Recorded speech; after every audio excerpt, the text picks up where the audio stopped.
अस्सलाम वालेकुम। SMTV global के साथ मैं हूं आमना अनफाल। सबसे पहले न्यूज़ हेडलाइंस।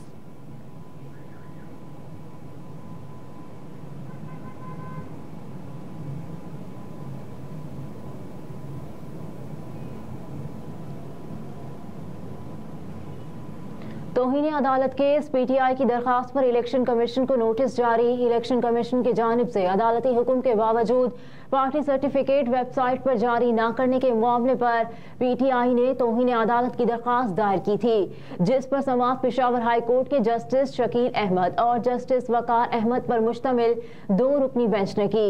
दौरान समाअत काजी अनवर एडवोकेट और शाह फैसल इलियास एडवोकेट अदालत में पेश हुए और अपने दलाइल पेश किए, जिसके बाद अदालत ने PTI की जानिब से इलेक्शन कमीशन के खिलाफ तौहीन अदालत की दरखास्त पर नोटिस जारी करते हुए इलेक्शन कमीशन से आइंदा समाअत पर जवाब तलब कर लिया।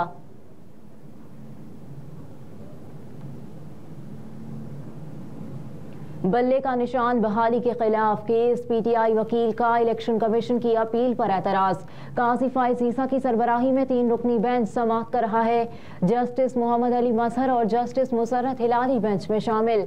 इलेक्शन कमीशन के वकील मखदूम अली खान और कानूनी टीम कमरा अदालत में मौजूद। तहरीक इंसाफ के चेयरमैन बैरिस्टर गोहर अली खान, वकील हामिद खान, वकील शुएब शाहीन भी कमरा अदालत में मौजूद। इसके अलावा chief election commissioner PTI Niazullah Niazi भी कमरा अदालत में मौजूद हैं।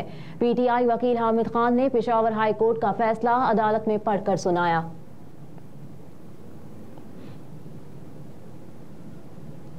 आम इंतखाबात, उम्मीदवारों के दस्तबरदार होने का आज आखिरी रोज। इलेक्शन से दस्तबरदार होने वाले उम्मीदवार अपने कागजात नामजदगी वापस ले सकेंगे। इलेक्शन कमीशन की जानिब से कल इंतखाबी निशानात अलॉट किए जाएंगे। ECP के मुताबिक उम्मीदवारों की हतमी फहरिस्त जारी की जाएगी। सियासी जमातें और आज़ाद उम्मीदवार 6 फरवरी तक अपनी इंतखाबी मुहिम चला सकते हैं। गुज़िश्ता रोज लाहौर हाई कोर्ट में शाह महमूद कुरैशी के 3 हलकों से कागजात मुस्तरद होने के खिलाफ दरखास्त पर समाअत हुई। अदालत ने इलेक्शन कमीशन से जवाब तलब कर लिया। पेशावर हाई कोर्ट में आज़म सवाती के कागजात नामजदगी मुस्तरद होने के खिलाफ अपील पर फैसला महफूज कर लिया गया।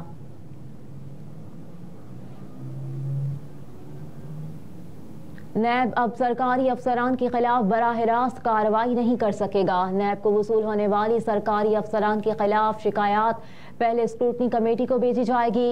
स्क्रूटनी कमेटी शिकायत की तहकीकात करेगी और अपनी सिफारिशात नैब को भेजेगी। स्क्रूटनी कमेटी की सिफारिशात की रोशनी नैब अपना फैसला करेगा। हुकूमत पंजाब की जानिब से नैब की शिकायत वसूल करने के लिए स्क्रूटनी कमेटी कायम की जाएगी। सेक्रेटरी I&C की सरबराही 4 रुकनी कमेटी कायम होगी। कमेटी के कयाम का नोटिफिकेशन तैयार कर लिया गया, जिसे चीफ सेक्रेटरी की मंजूरी के बाद जारी किया जाएगा।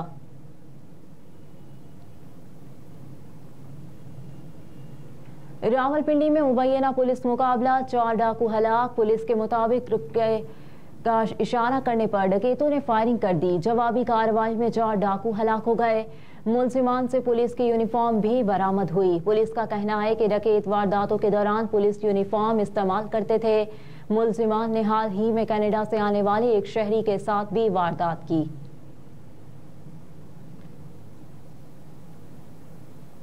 पाकिस्तान में पुलिस का पहला साइबर क्राइम इन्वेस्टिगेशन यूनिट कायम। पैका की तरमीम के बाद सेक्शन 30 के तहत इस्लामाबाद पुलिस साइबर क्राइम मुकदमात का इंदराज करेगी। दूसरी जानिब तफ्तीश में FIA की तकनीकी मुआवनत भी हासिल की जाएगी। मजीद बरा इस्लामाबाद पुलिस के 60 अफसरान की FIA के ताउन से तरबियत का पहला मरहला मुकम्मल हो गया।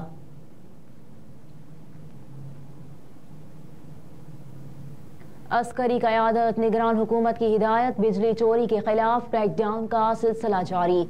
31 दिसंबर से 8 जनवरी के आदादुशुमार के मुताबिक मुल्क भर से 2.138 बिलियन रुपए वसूल और 199 अफराद गिरफ्तार किए जा चुके। मजमूई तौर पर इस्लामाबाद, लाहौर, फैसलाबाद और मुल्तान से 1.083 बिलियन रुपए वसूल और 95 अफराद गिरफ्तार किए जा चुके। गुजरांवाला से 0.06 बिलियन रुपए वसूल किए जा चुके। पेशावर से 0.44 बिलियन रुपए वसूल और 67 अफराद को गिरफ्तार किया गया। जबकि नए जमशुदा अजला से 0.026 बिलियन रुपए वसूल किए जा चुके।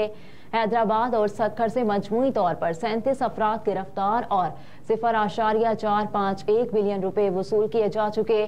कोयटा से 0.071 बिलियन रुपए वसूल किए जा चुके।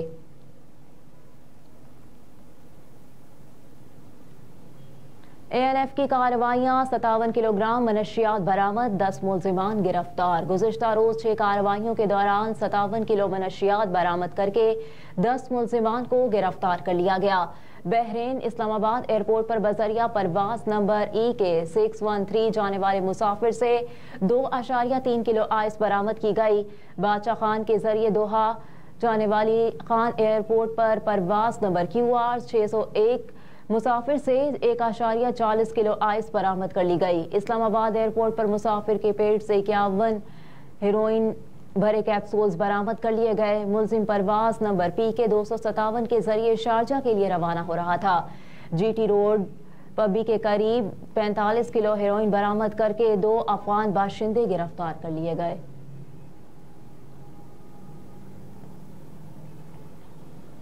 फलस्तीनियों की हिमायत में जनूबी अफ्रीका आलमी अदालत में पहुंच गया। साल 2023 की 7 अक्टूबर से मजलूम फलस्तीनियों पर इसराइली दहशतगर्दी का सिलसिला उरूज पर है, जिसमें अब तक हजारों अफराद शहीद हो चुके, जिनमें ज्यादा तादाद खवातीन और मासूम बच्चों की है। इसराइली जारहियत से गजा को खंडर में तब्दील कर दिया गया और इसराइली बर्बरियत से गजा में खुराक और अद्वियात की कमी के मसाइल पैदा हो रहे हैं।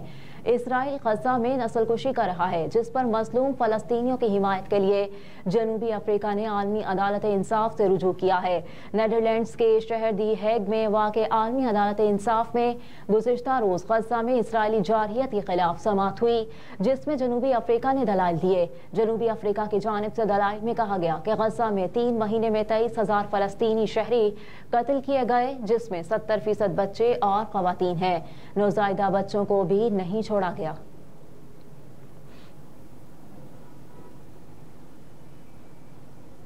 और अमेरिका में बर्फानी तूफान, सैलाब और बारिशों से 5 अफराद हलाक हो गए। अमेरिका में कई रियासतों में बर्फानी तूफान, सैलाब और बारिशों से मामूलाते जिंदगी मफलूज हो गई। मुख्तलिफ वाक़यात में 5 अफराद जिंदगी की बाजी हार गए, दर्जन से जायद जख्मी हो गए। बिजली का बड़ा ब्रेकडाउन और हजारों परवाजें मनसूख हो गईं। तफसीलात के मुताबिक अमेरिका में मौसमियाती तब्दीली की वजह से 12 रियासतों में शदीद बारिशों और बर्फानी तूफानों के बायस मामूलाते जिंदगी मुअत्तल हो गई। दरियाओं और डैमों में पानी की सतह बुलंद होने पर सैलाब का खतरा बढ़ गया। गैर मुल्की मीडिया के मुताबिक अमेरिका की मशरकी रियासतें इस वक्त सख्त मौसमियाती तब्दीलियों की जद में हैं। न्यूयॉर्क और न्यू जर्सी बुरी तरह मुतासर हुए। कई मकामात पर सैलाबी रेला रिहायशी इलाकों में दाखिल हो गया। हेडलाइंस आप जान चुके। न्यूज स्टूडियो से फिल वक्त इतना ही। आप देखते रहिए SMTV ग्लोबल।